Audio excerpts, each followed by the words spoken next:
Hail, fellow travelers, and welcome to the Traversing the Stars podcast. How are my loyal listeners? Thank you for your continued support. And as always, hit that subscribe button, everybody.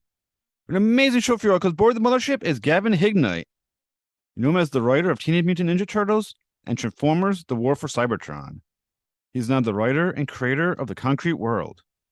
Now come join me as we go traversing the stars. Hello, Mr. Hignight. Thank you so much for coming to the Traversing the Stars podcast. Thank you, Jeff, for having me. It's good to be here. Totally my pleasure, sir. So I always start off with a question of inspiration. So what inspired your love for comic books and who were your earliest influences? Wow.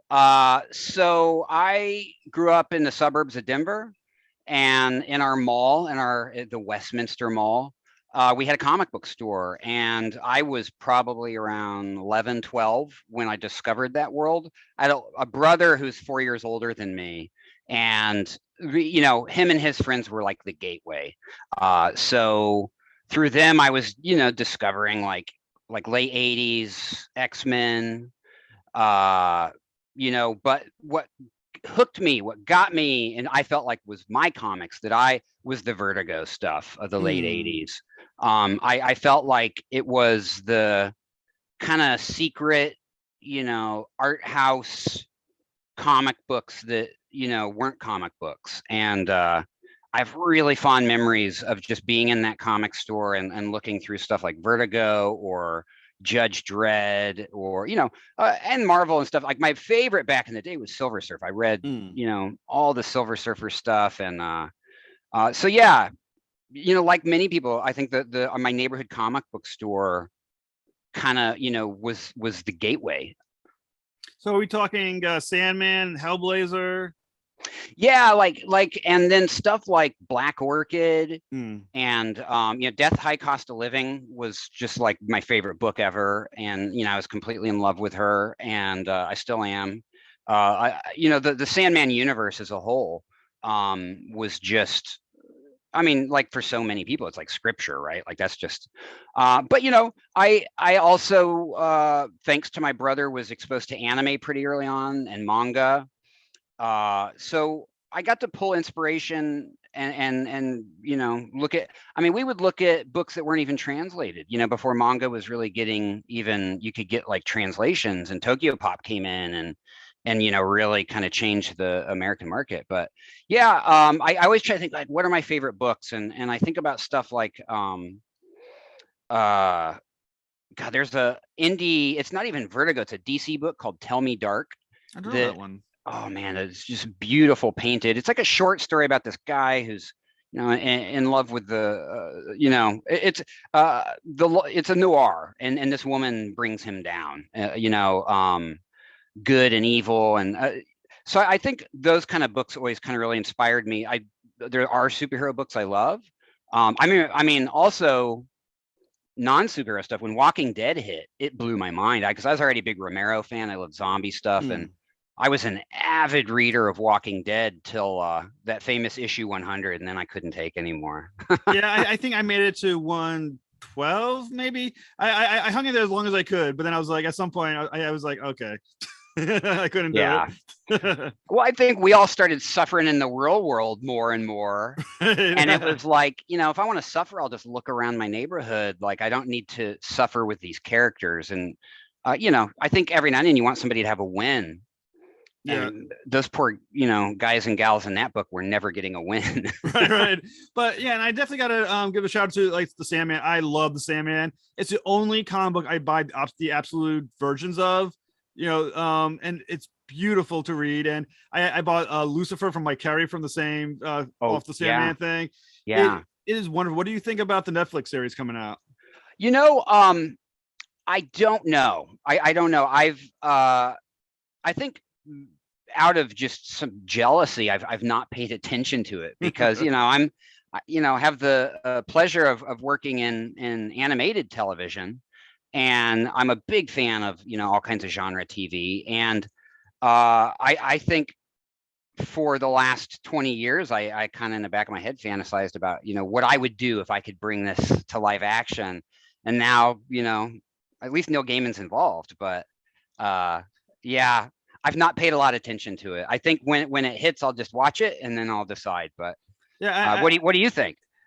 I'm not. I mean, my expectations are so too high. Maybe Right. like unless every moment is absolute gold, I'm gonna be disappointed. Like, but there's so much excitement and so much of my memory from reading the stories. And I used Yeah. to read the he had back in Absolute Version. He has like the scripts of the comic books as well. Oh yeah. And I would read through that. I mean, I love Sandman so much that I can't imagine it can possibly hit expectations I have for it. And I kind of agree. I love movie translations and TV series adaptations and stuff. But there are some like books that I think that are so personal to us that it's hard to give any other version a chance. Like I stopped watching the Harry Potter movies halfway through, and those are great films. They're great movies. Yeah. But I was just so connected to the book universe in my head. I was like, I don't want to. And once again, speaking about characters suffer, I was like, I've already suffered with these people in the book. I don't need to I need to revisit my trauma with them in the movie. right. And like that, there's definitely some properties like that. And I think for me, Sandman is gonna be that thing where I'm gonna want to love it so much, but like I said, every moment that doesn't quite hit, I'll be like, that's not how it was in the comic book. That's not how it was. And I don't. And it's funny thing is, I'm such a hypocrite. Like in the Marvel movies, I'm just like when people complain, I'm like, doesn't matter. It doesn't have to be exactly the comic book. It doesn't matter. And with Sandman, I'm like, excuse me. He was on this side of the screen in the comic, of the comic books, not in the movie. That's all continuity, and I know that's how I'm gonna be. And at the same time, I'm gonna be the same way with the Marvel people. Like, quit bitching, you got Marvel movies, we might be in the same boat. But and also to point out for anyone who may not, who may only be listening, you had the coolest background. I do want to steal your entire bookshelf that you have back there. Thanks. Yeah, I lifelong fan of like toys and comics and animation and stuff, and it probably shows with my office. I'm like looking over my shoulder to see what the most well, I am pretty excited about that Jumbo Optimus Prime. That's a new addition, and that Super 7 made him, and even the plastic feels right. It just feels like a 70s toy. It's spectacular. Really? Yeah.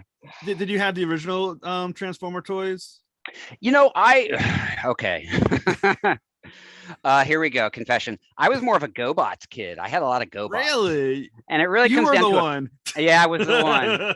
It comes down to economy. It was like, I had my allowance, and I would be like, because Transformers even then were kind of, they were a little pricey. So it was like, okay, do I want one Transformer or 3 or 4 GoBots? And it was like, well, I want 3 or 4 GoBots. And I think I was embarrassed by that for some time, but now that I've really kind of gotten into like Machine Robo and like the original Japanese toys and stuff, I'm like, GoBots aren't so bad. I don't have to live in shame. But I did go back later. Transformers actually is one of the series I've gotten to work on in the last few years. I worked on Transformers Cyberverse with Randolph Hurd and that team for 4 seasons. As a really satisfying show, and then I also got to work with F.J. DeSanto on War for Cybertron for 2 of the 3 seasons. And so when you get that close with those characters, and I feel like every time I see an Optimus Prime, I have to buy it because I feel such a bond with him. I actually just speaking of Super 7, the Optimus with the basketball is the most ridiculous toy that was ever made, and I love it. Yeah. Well, yeah. I'll say I had GoBots when I was a kid because once again, as you said, Transformers were too expensive. Yeah. But my GoBots were Transformers. You know what I mean? Like there was a yellow truck for GoBots, but for me, I called it Optimus Prime. He was Optimus Prime, so that's who he was. Yeah. I can't remember who I had. I had one motorcycle. Not motorcycle. It was.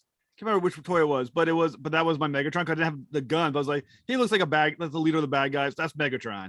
He had to be Megatron for me, even though there was nothing like him. So in the multiverse, that they're like multiverse versions, right? Like somewhere out there in the infinite is that version of Optimus Prime and Megatron. Right. It's just your own universe.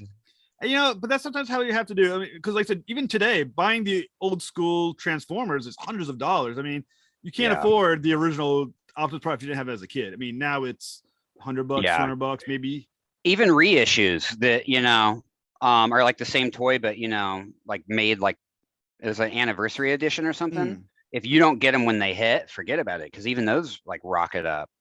Yeah, Yeah. it unfortunately being a nerd has gotten increasingly expensive, and it's Yes, it unfortunate. has. Yes, it has. So yeah, and I saw Transformers: War of Cybertron, and I loved it. I think it did honor to the original series. I think in a very real way. Thanks, man. Yeah, no problem. I mean, I love how it connected to the series, and even gave some nods, like having Galvatron show, which was such a awesome move. I mean, Yeah. it was so smart. So how do you get involved with all that? But what's cool is I got to write one of the Galvatron episodes. Ooh, that must have been nice. And my brain is mush from I had COVID 3 weeks ago, so my memory is. But it was the episode with Skylinks, and the spoilers. There's a Galvatron appearance, and that show was very much a FJ knew what he wanted. He really, I as a writer, I got to come in and dot some I's and cross some T's and bring in, hopefully some cool stuff. But for big moments like that, I mean, that was part of the design, and he knew what he wanted. So, when I'm in a story meeting with him and he says, "Hey, so, I think we're going to have Galvatron come in on this one." I mean, that for me, being a fan of the 86 movie and all that, I was just like, hell yeah, let's do it. Yeah. So when you were writing Galvatron before the series, before the episode was being, animated and everything, did you hear Leonard Nimoy's voice in your head, or did you hear the later Galvatron? I think it was Frank Welker who I think did Galvatron in the later episodes. I definitely hear Leonard Nimoy. Yeah. And no disrespect. I think the Galvatron on our series is amazing. I think the recent takes on him are amazing. But I just one, I'm a huge Star Trek fan. I probably watch Star Trek more than anything else. So Leonard Nimoy's always somewhere in my brain. But just I think when I was writing it, I hadn't heard our version. I hadn't recorded yet. I didn't know who it was going to be. So in my head, what do they say? Your head canon. In my head canon, it was Leonard Nimoy. Yeah, I mean, I absolutely love the Transformers animated movie. I had the soundtrack, and I say that with pride. I still have it in my car. I listened on the work. I heard Dare this. Nice. Going to work this morning because I have it on. Hey, you need to get psyched up. That's the soundtrack, right? I'm telling you, it's so awesome. I remember there was an I can't remember who it was. Leonard Maltin, the movie critic. Yeah, and he had a book of every movie he gave a review to, like a little blurb and his rating. And he gave a turkey to the 86 movie. And to this day, I don't understand it. I thought it is a beautiful movie, and the soundtrack is so damn good. Yeah, and it's animation. I mean, forget about it. It is gorgeous. We saw that anniversary screening last year or the year before, whatever. And on the big screen, that hand-drawn, beautiful, animation from a Japanese studio, forget about it. Nothing compares. I 100% agree. It raised the bar for the Transformers animation to such a high extent that it did feel epic in a way. I don't think, especially as a kid, I don't think I ever imagined something to that level of epicness. No, same, and tragedy too, right?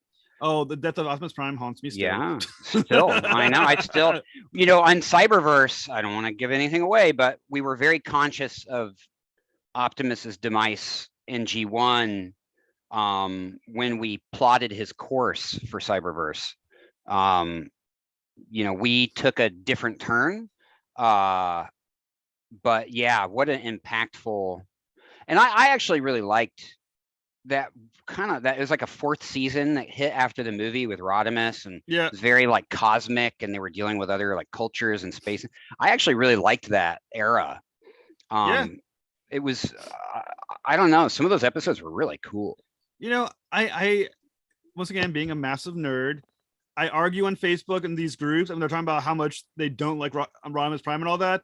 And I always argue for Rodimus Prime, and I always will say, post the movie, they gave a level of characterization to Rodimus Prime and some of those other characters that just did not exist in the other Transformer first few seasons. Agreed. They elevated, the storylines became a little more sophisticated, the characters were a little more sophisticated. and they gave Rodimus Prime a true three-dimensional character, which Optimus Prime, much as I like him, never had. He was a two-dimensional character. He Yeah, was a good guy. he was awesome. Yeah. But he was pretty unflawed, right? He was Right. just, and I think that was actually one of the things that was a challenge and fun to explore in War for Cybertron, is that it's a younger Optimus who makes a lot of mistakes. And that was really hard for me when I joined, because I'd already been on Cyberverse for 3 seasons at that point, I think. And you know, that Optimus is much more like G1. You know, he knows what he's doing. And so to go to an Optimus that really fumbles and then spends an entire season trying to make up for it, great storytelling and drama, but challenging to, you know, unplug how you see it and then look at it in a new light. Well, when you're doing War of Cybertron, once again, because you're so tightly connecting to the G1 Transformers of people's childhood, did you feel that pressure in knowing that people were going to have a heightened expectation or already a fixed view of what they wanted to see happen? Oh yeah, that pressure. You know, most of the IPs you know, the shows I've gotten to work on, I feel that pressure. You know, Marvel fans are a little like you know, they're a little less precious about stuff, and you know, but Star Wars fans, you know, I worked on Resistance, and those fans, like Transformers fans, are, you know, very careful, you know, about how you're going to handle it, and very protective. Transformers fans absolutely are, and myself as a fan, you know, I remember Bumblebee in that series. It's definitely a different take on Bumblebee, and it's a Bumblebee we haven't met, and I was almost frustrated with him. But I think I started to learn where FJ was going with it, and I was really beginning to like, you know, actually I think my 2 favorite characters in that series are Ratchet and Bumblebee, because they don't buy into it. Neither of them really want in on the war, you know, like Ratchet's like, you're no different than Decepticons, like all you guys do is kill. And Bumblebee's like, all you guys do is kill, but I just need mine, and I'm gonna stay out of it. That's much more dynamic and interesting, and you know, people fall in, you know, as and Megatron is a great exploration in that series, because he's definitely not a villain when it starts. He's complicated, and the situation drives him more and more into, I think, the villain we know. But yeah, so yeah, that was a really fun project to be involved on. And I think you might have written my favorite episode then, because like the one with Galvatron, maybe my favorite, only once again because of the movie. And I do love, my favorite characters are the post movie characters. That's cool. Yeah. Rodimus Prime, Cyclonus is such a cool character. Scourge looks cool. They didn't do a whole lot with him in the series, but he was, to me, badass.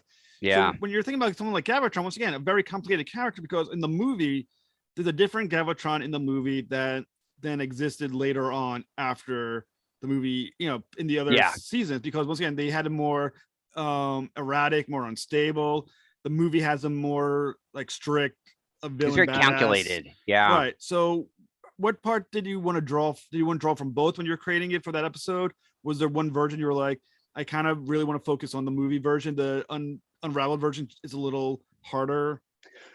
You know, I think we saw Galvatron in that continuity as a Megatron who was empowered, who was very dangerous, and because of his knowledge of past events, he knew all the playing cards on the table for all the players. So I would say kind of more ruthless and calculating is how I saw him. You know, we had a great moment where they fight. You know, Megatron versus Galvatron was a really cool moment, and you know, they realize we have the same goals. You know, it's like you don't want to kill your past self, right? Right. That might lead to a paradox or something. But I do think in a battle, if it was like Galvatron versus Megatron, Galvatron's going to win. You know, he's got Unicron's power, and he's, you know, it's like that. he's armed with the knowledge of knowing what already happened in many ways. So that's kind of how I wrote him. Is it's like he knows you're gonna if you're good at a right jab, he knows you're that, right? So he's gonna block that right jab. Right. So also when you're writing it, how tempting was it to include Cup and Hot Rod? Because once again, I mean, when you watch the original movie, they insinuate that Cup has been in this war for a long time, but you never really get to see him pre-movie ever, obviously, because he didn't exist at that point in actual writing. Was it tempting, or is in your head did you want to try to include Cup and Hot Rod into the storyline? Well, two-part answer. On Cyberverse, I harassed Randolph to get Cup in through seasons 1 and 2, and then season 3 we got him. And I love the Cyberverse version of Cup. I don't know if you've seen him, but he's so much a love letter to the curmudgeonly old like veteran fighter that the movie Cup is. That we got some great moments from Cup in season 3 of Cyberverse. In War for Cybertron, I didn't even entertain the idea because I knew how, I'd come into the project late and I already knew how strapped we were on budget for models. Yeah. And Transformers is a tough show because it's like, okay, every episode you can afford to bring in 2 new characters or, maybe 3. But in a Transformers series, if your character is going to have an alt mode, then it's okay. I can bring in 1 character who has 2 modes. It's a really, a hard show to write in that you don't get a lot of character models. And I mean, you saw the gorgeous animation from Polygon, the studio that did it. It just, I knew we didn't have the asset count, so I didn't think about it. But I will tell you, it pains me. And FJ mentioned this at a convention, so I can say it. Him and I had worked. We were tasked with a sequel to War for Cybertron. Really? Yeah, and the sequel would have had Hot Rod / Rodimus in it. Yeah, and what? And it pains us. It just, things kind of fall through sometimes, and it was chugging along, and we were going to have this great thing, and then it just, as they say, died on the vine. Permanently, or do you think only currently? Probably permanently. No one's calling us back on it. That's for sure. And new shows are being made, and but I will say that had we gotten to do what was intended, it would have been some really cool Rodimus stuff, man. I bet, like I said, Rodimus has always been my favorite character because I liked the flawed character.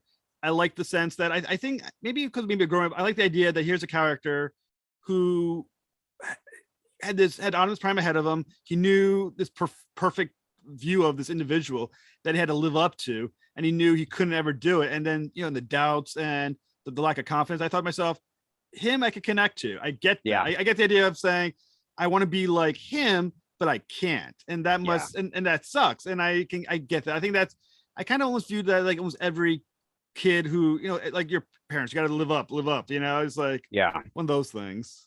Totally. And I think one of the nice things is you see him it'd be like if we got to see a Ryan Pax TV show, right? You'd get to see, this is the person with the potential who's not quite a prime, and with Hot Rod in the movie, and then the way they explored Rodimus later as he's figuring himself out and figuring out being a prime.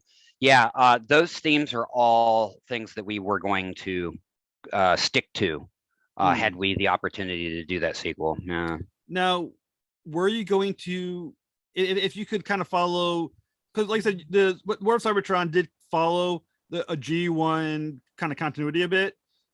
Were you going to have the scene where Hot Rod kind of screws over Optimus Prime a little bit, which is obviously one of the most, in some ways, reviled part in the world of Transformers, but I must say, I think it worked. I think it helped him build a characterization as someone who has the guilt, now has to overcome that.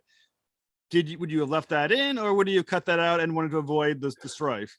Well, the concept in which the way we were approaching it, and I'll be careful what I say here because you do never know if something could get revived or not. But Right. the way in which we approached it, everything that happened in the movie happened. It would have been more about, because of an incident that happens in this sequel, Hot Rod meeting Rodimus. Oh, nice. And it's like the young, inexperienced Buck meeting his wise self, and he's kind of a pain in the ass until he realizes I can be who this guy is.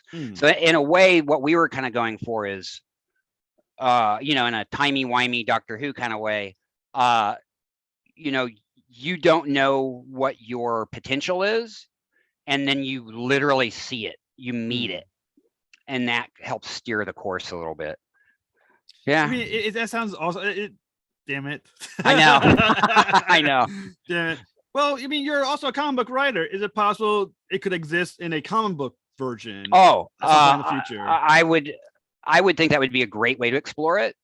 And it's not, I was brought in. It's more, Hasbro and then FJ, and then so who knows? Maybe they could get something going, because I think it would would translate really well, this storyline and this idea to a comic for sure. Yeah, I mean, I guess Transformers is going to be Image comic books in 6 or so months. Yeah, I had heard. I didn't know. So is that true? Is that? Yeah, IDW is shutting down their storyline this year, and I remember that it's moving to Image. Wow. I'm not sure why. I mean, I don't know what happened in that whole situation, but I imagine the better deal was from Image than they got from IDW. Yeah, and IDW is doing awesome stuff. The fandom for that chapter of Transformers couldn't be bigger.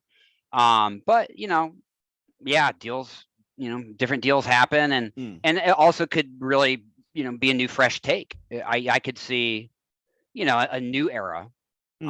So, it's kind of like the Marvel Transformers stuff was awesome back in the day. But so is the IDW. So, I'll be interested to see what comes of it, and maybe I'll be harassing them. Hey, yeah, I heard you had Transformers. Well, I'm telling you, War For Cybertron, if you want to make a comic book, I don't know, like I said, who has the power of that, but make the phone call, make it happen. Yeah, totally. Yeah, we'll put it out there to the primes.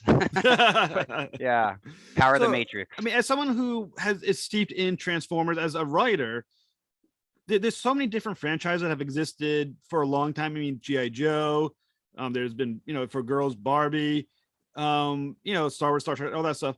Why do you think Transformers has had the life that it's had? And especially considering, like I said, its start was just a toy commercial, and it's become one of those franchises like Star Trek or Star Wars where it's just a rabid fan base. The continuity is, memorized. People know all this stuff. Why do you think Transformers did it where, anyway, G.I. Joe hasn't survived as well, I don't think. Yeah, I think you're right. And I love G.I. Joe. Right. But there is a timeless fandom to Transformers that is not going anywhere, that picks up new fans with every generation. And I don't know if I know the answer. Maybe it's easier for us as an audience and humans to explore our strengths and weaknesses through a robotic race versus, self-diagnosing, right? Like, it is interesting. It's grabbed a hold of an audience, and it's I don't think it's ever going to go away, which is great. And when I say all that stuff, I don't even think about the films. I'm not a fan of the films. Right. I'm glad that it brought in new fans. But when I think about the Transformers that I like, I think about animation and comics and toys, like just literally the toys themselves and the stories that those evoke. Right. Yeah. Like for me, it's the cartoons, and I will say the original IDW series were, I think, fantastic. I was less of a fan of when they kind of rebooted the whole thing, but the originals that IDW had, I think, were wonderful stories, and the art was absolutely gorgeous art. I mean, it was like almost painted looking. It was just wonderful. But I mean, I mean, visually they just look stunning. I mean, Optimus Prime is just a visually stunning character. Yeah, he is, and he just evokes power and prestige and goodness. There's that's another thing I've kind of contemplated, but wow, is he just a powerful character in so many ways. You just reminded me, I watched a brilliant fan film called the Starscream OVA. Okay. That's on YouTube now. That I don't know the person who made it, but I've started following them on Instagram, and you have to see it. It Okay. is the best looking Transformers animation I've seen in years. Really? It's called Yeah, Starscream OVA. Starscream OVA. I think, Okay. and that's the OVA was like a straight to like video, straight to DVD format in Japan for anime. It would be like, oh, I'm gonna get this Gundam OVA, and it would be like the only way you get it is on home video. Hmm. And this fan kind of made their own OVA, centering on Starscream, and wow, is it a love letter to G1 and like traditional animation and stuff. It's cool. Oh, I'll definitely gotta check that out. Starscream Yeah. was such a fun character. Yeah. Almost better after he died, when he became the ghost. I mean, he's such a fun character. Yeah. I don't know if you saw what we did with him in Cyberverse, but it's super satisfying. Season 2 is his arc. Yeah. And highly recommend it to anyone who hasn't watched Cyberverse. Cyberverse is an interesting show because when it hit, it was very quickly written off as like, oh, this is a commercial for kids, and this is a kids thing. But Randolph, Zach, May, Dan, Masai, myself, we really, really wrote a show that was for like all ages. And the more that it goes on, the more I think, fans of Cyberverse know this. They're like, oh yeah, it gets dark. It has funny moments. And we got to do some stuff. I don't think anyone was paying attention to us. I don't think any of the people who say yes or no at the corporations were even watching. So we got to do some really interesting storytelling with that show. And they're 11-minute episodes. So there is no fat. We trimmed all fat. It's just bam, bam, bam, bam. And the first season's a little shaky because we didn't have any budget. We had very little support. At that point, it was supposed to be on Cartoon Network. But now that it's all on Netflix or you can catch it on YouTube, highly recommend it, man. That second season and that third season, especially the third season, there's a whole thing we do with like Dark Hot Rod where he like kind of goes underground with some Decepticons like I said, I don't want to give spoilers, but highly recommend it. Oh, I'll definitely check that out. That and Starscream OVA. You got me excited now. I'm like, well, I guess I'll know what I'm doing when I'm done. Yes. So for you, how different is screenwriting from comic book writing? It's quite different, but I will say that because comics, when I first started writing comics, I was writing my own, and the comics are like the wild, wild west in script format. There's no different companies have different script formats, and I was trying to teach myself how to write comics, and I somehow found a Grant Morrison script, a panel script online, and it made a lot of sense. So I kind of copied the way that he approached panel scripts.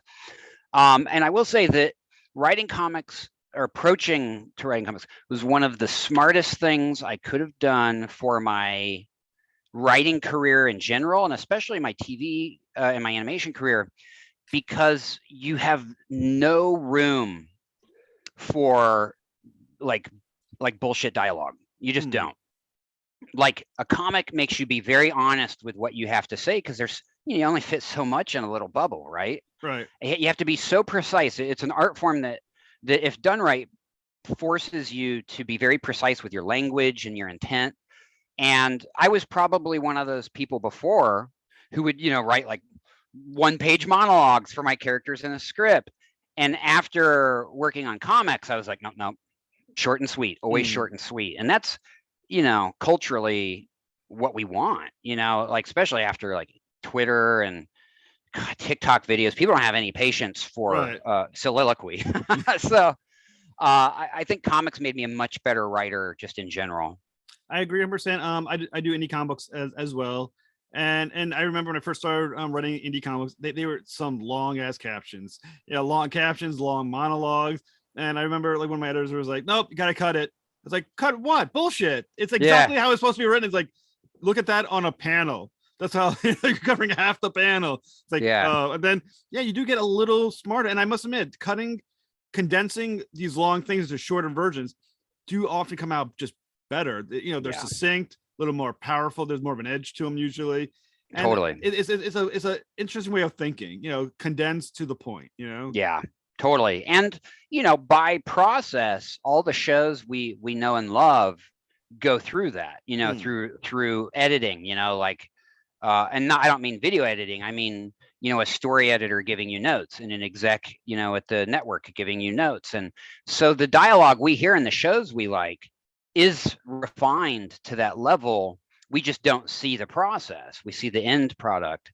And probably after writing comic books, my first draft scripts I was turning in for shows meant less work for whoever that story editor was or that exec, because there was less for them to chop out, right? Or less for them to reform, hopefully. Well, your new graphic novel is that you're writer and creator of is called The Concrete World. Yeah. So what was the inspiration for The Concrete World? And I'll hold it up. I have a copy here. Very nice. I like to do this because I think that the foil stamping on the cover is, I love that cover so much I don't even care what's on the inside, but I swear it's a good story as well. Concrete World's interesting. The original idea for it came to me at night. It's like one of the things where you wake up and you have this, and they say, oh, if you have ideas like that, don't go back to bed, go write them down or you'll lose them.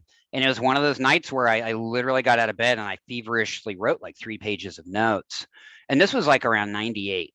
It was a long time ago. It was before I was writing professionally. It was before anyone would pay attention to anything I was doing. Flash forward to, I don't know, around 2010, early 2000s. I had written another graphic novel with an illustrator named Jedala Lewis, brilliant artist, and her and I wanted to make another comic. And we were self-publishing, and our first book was a black and white monster manga kind of vibe, and we wanted to do something completely different. We were like, well, let's do a web comic. And doing on the web meant we didn't have to worry about cost, so it meant, well, that means full color. We can do full color. It's going to be online. And I mean, this was like before Comixology. There was no rules to webcomics. We literally made a website and would just do like banner ads where we could pointing towards come read our comic book. And we did a what's it called? MailChimp. We did a MailChimp email list, and slowly that list, was growing, and slowly we ran the webcomic version of Concrete World for about 3 years. And, self-funded when we weren't doing our day jobs, we could probably put out 6 pages a month. And it forced us to try to have interesting 6 pages with cliffhangers and emotional, arcs every 6 pages. And, we did that for as long as we could, and we both kind of burned out. She was penciling, inking, and coloring all. And it's brilliant. It's, as people who pick up the book will see, is gorgeous. But she burned out because we're doing this while we're doing other, trying to make a living. Then I brought in James Emmett, who I'd never even met. We were working, he was on the East Coast, I was on the West Coast. He was illustrating. Joe Mack was coloring. We went for a couple more years, and then I kind of just burned out. The site burned out, and Concrete World was unfinished for over a decade. The last 4 chapters, had never, and in the back of my head, they were all written, and in some cases they were penciled and ready to be inked. And my own writing career had taken off. I was busy. I was getting to do animation for like Marvel and Teenage Mutant Ninja Turtles and all these things. And in the back of my head, I always knew I've got to get the book out. We've got to get Concrete World, because it was a very heartfelt project for me. And it was killing me that it was just like derelict on my computer and no one was seeing it. The website had gone down. We didn't upkeep. And about 2 years ago, I was like, okay, now's the time. Now's the time. So I worked with a new team to finish the inking and the coloring, and with the goal of let's get a printed edition out. And so what's fun about this is that there will be some readers who have been on a cliffhanger for over 10 years about what happened to these characters. And then yet there's a whole new audience who are going to, discover it as it was meant to be as a whole. It's a cyberpunk story. It's about addiction. It's about 3 characters who are addicted to an illegal virtual reality machine.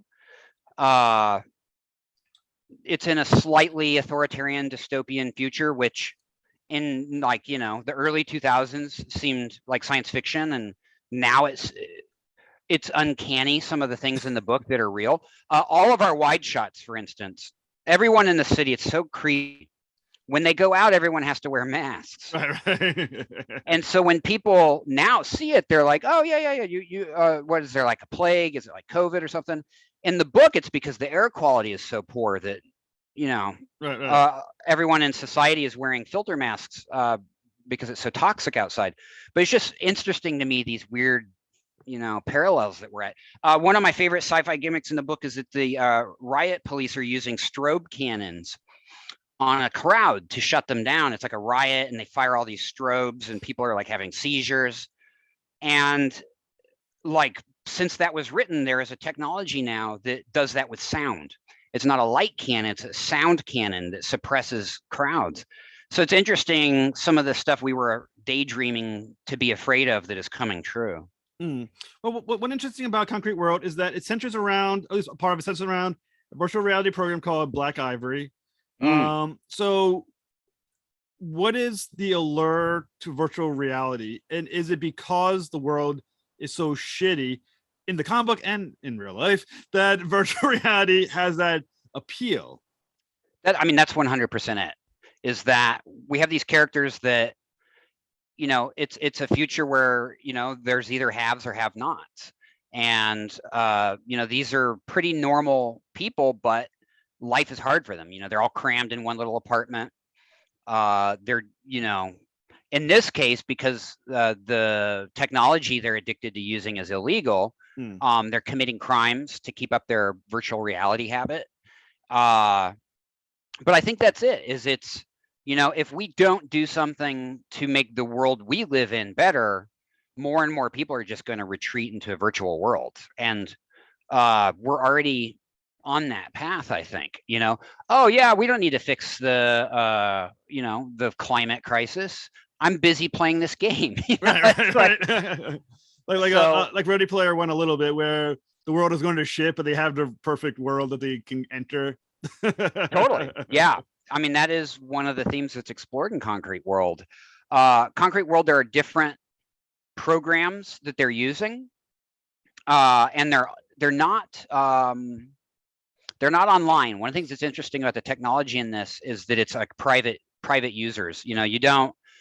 There's a sequence in the book where one of the characters goes online, and you see it's a very dangerous place to be.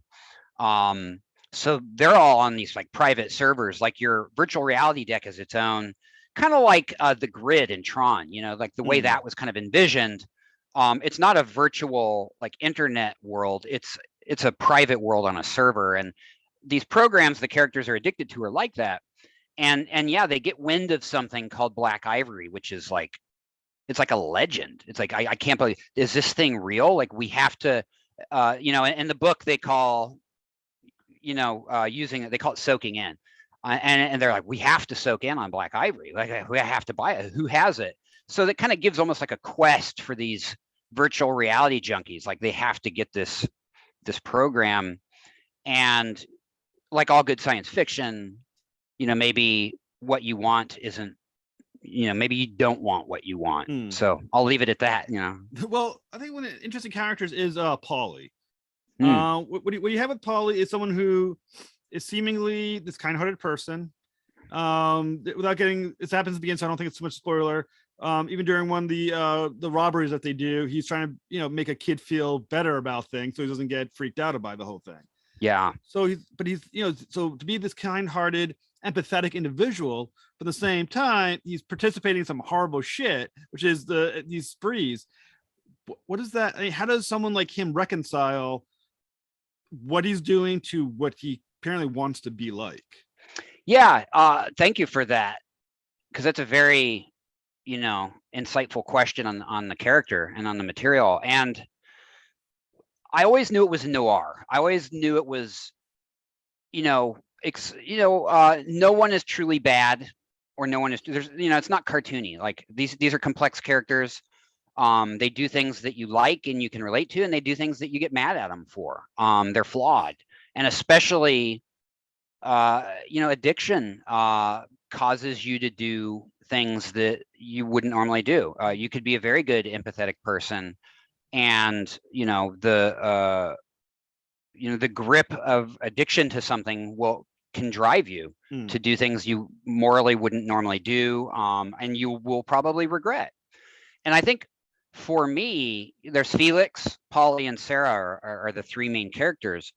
And I always knew that we're gonna kind of see, and I don't want to spoil things, but we'll just say Polly and Felix kind of almost reverse through the course of the story.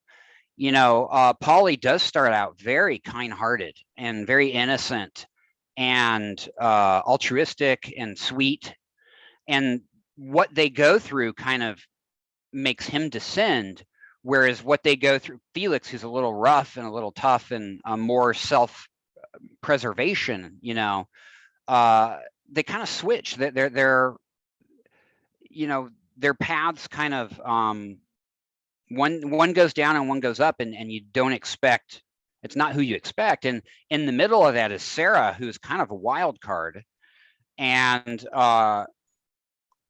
it was very important for me with her not to fall into any like sci-fi tropes, and not to, I don't like the female character sci-fi tropes, because I think we owe it to female characters to have them much more dynamic and much more explored and interesting, and sometimes flawed, when they need to be, and sometimes not.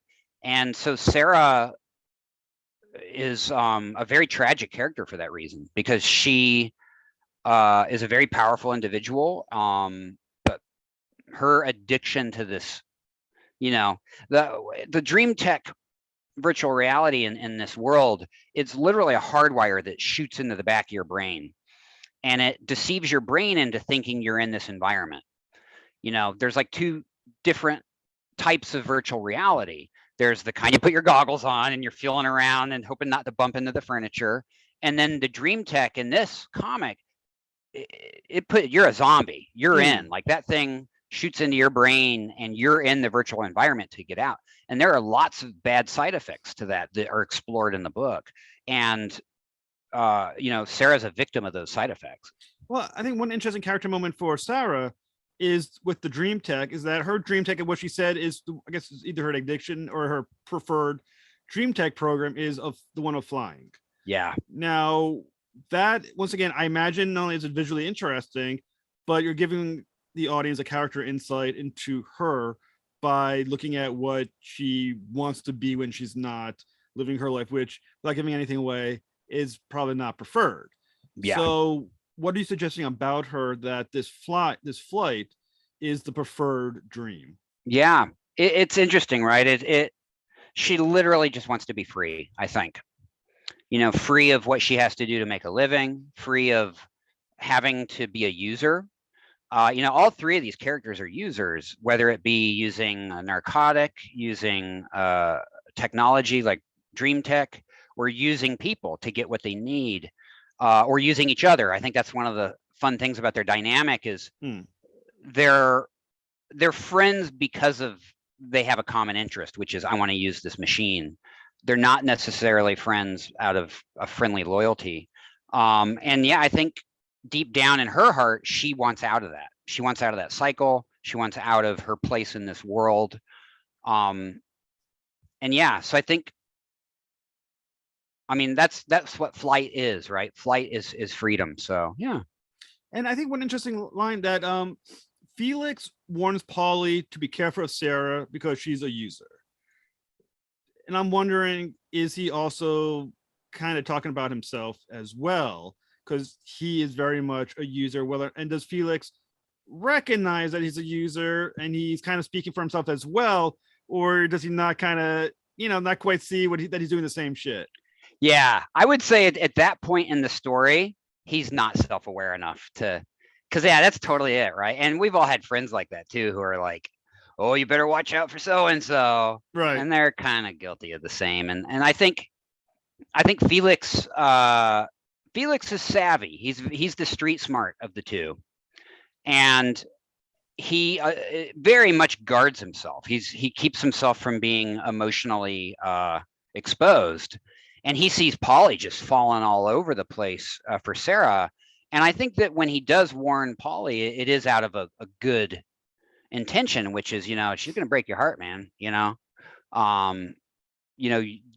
But Polly is pretty innocent at that point and is definitely not going to listen to Felix. And and at the same time, Felix is like using him for some cash, right, and a free meal. Yeah. One interesting thing, once again, you're talking about these characters. They're addicts. They're having this crime spree, whatnot. How do you approach it so that the audience is in some way, especially at the beginning, rooting for sort of bad guys, I guess, on some level? Because it was. Yeah, totally. I think that's definitely one of the great uses of Polly. Felix, if it was just about Felix, you'd be like, well, why do I care about this guy? He's kind of a dick, and all he cares about is himself. Right. But Polly is very, from that very first few pages where you do see him trying to soften the impact of that moment for that child during the robbery.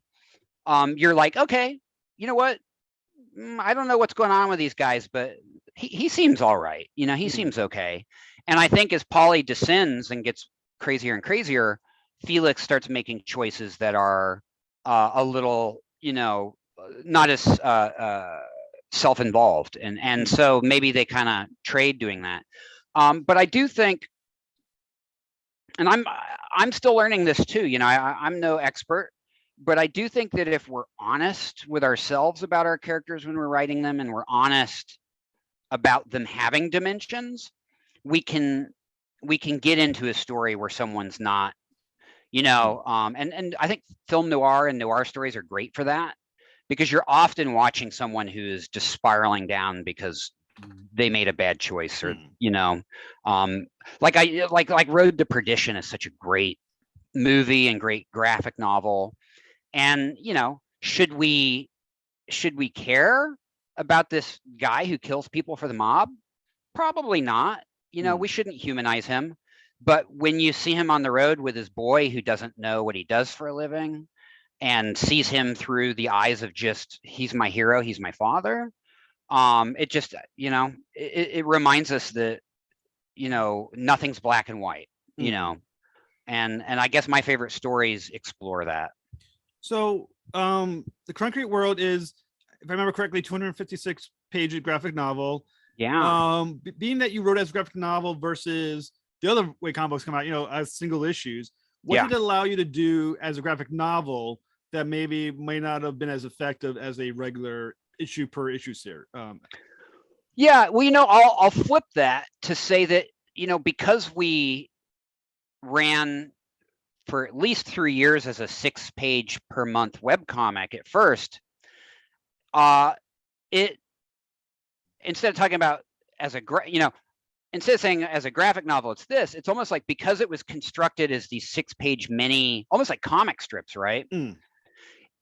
I think now that it's a full book, it gives you a book that's a page turner, because we really did have to kind of figure out how to have character revelations, interesting sci-fi moments, and cliffhangers in 6-page intervals. Each chapter is 18 pages, which is, I think most American books are like around 24. Yeah. So they're a little bit shorter chapters. But I think the nice benefit of having constructed it that way is that when you read it as a whole, it's like there's always something happening. There's always, every 6 pages or every 12 pages, there's something driving you to continue. It's kind of like when you binge watch now, right? Like, a Netflix series has to hook you in that first 5 minutes, in that first 2 minutes. and it ends with a, oh God, I got to click on the next episode. And I think we kind of did that in the comic book way with Concrete World, unintentionally. And so, yeah, I feel like it's, I always knew I'd one day assemble it. And I always thought of it as I always think of things like a feature film, you know, three act structure, kind of beginning, middle, and end. But now that it is in book form, I feel like it's a fast read. It's also something that, you know, short attention spans that we all have now, thanks to social media. It's also a book that you can read, you know, 6, 12, 18 pages at a time, and then sit down and come back to. So yeah, it's interesting. For me as a creator, it's just nice to finally, you know, those 4 chapters, they haven't been seen till this version, till this printing. So it's just nice to finish the story and give these characters an end that they deserve after going through what they go through in the course of the book.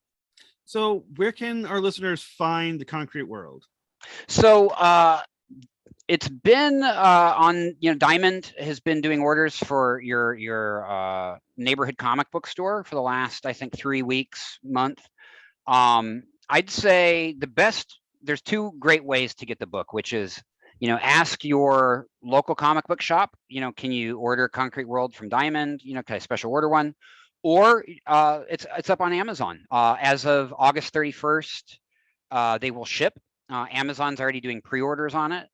And it's nice because we've seen some requests for copies, so we know that people are buying it and it's pre-selling. So yeah, you know, I always like to drive people into the neighborhood comic book shop.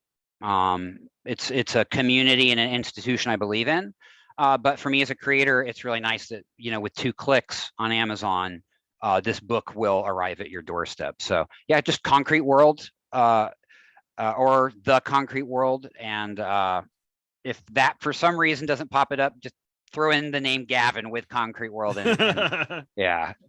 Well, Mr. Hignight, it was a total pleasure talking with you, sir. You're awesome, and I look forward to seeing Concrete World get. I can't thank you enough for telling everybody about it and talking Transformers, and yeah, I really appreciate it. So have to keep you posted. Yeah.